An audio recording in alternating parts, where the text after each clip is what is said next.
Xin chào các bạn đã quay trở lại với kênh Xin Chào Cà Phê. Ngày hôm nay mình sẽ giới thiệu với các bạn một loại đồ uống có tên gọi là cà phê sữa đá. Đây có lẽ là một loại đồ uống nổi tiếng nhất của Việt Nam. Hiện nay thì bạn có thể tìm thấy loại đồ uống này ở khắp mọi nơi trên thế giới. Tuy nhiên thì hương vị của nó không thể nào giống với hương vị khi bạn thưởng thức một ly cà phê sữa đá đúng điệu trên một con phố của Hà Nội. Để pha cà phê sữa đá Việt Nam, chúng ta cần những nguyên liệu như sau. Thứ nhất là cà phê Robusta Việt Nam truyền thống, một phin pha cà phê kim loại, một cốc đá, sữa đặc và 300ml nước sôi. Ok, chúng ta sẽ cùng bắt đầu pha chế ngay bây giờ.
Cây cà phê được một linh mục người Pháp du nhập vào Việt Nam vào những năm 1857 và từ đó nó đã trở thành một trong những cây nông sản chủ lực của Việt Nam và nổi tiếng trên cả thế giới.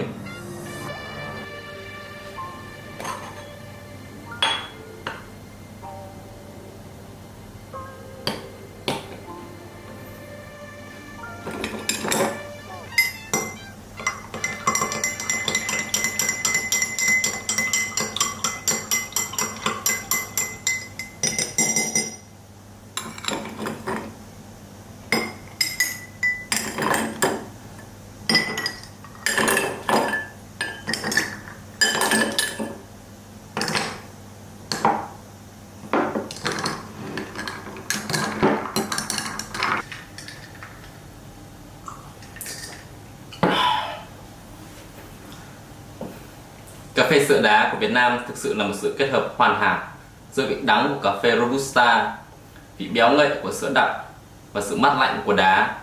Đây thực sự là một đồ uống giải khát tuyệt vời. Mình hy vọng các bạn thích video ngày hôm nay của mình. Và các bạn đừng quên theo dõi kênh của mình để chúng ta cùng gặp lại nhau vào mỗi buổi sáng thứ Bảy hàng tuần. Xin cảm ơn và hẹn gặp lại.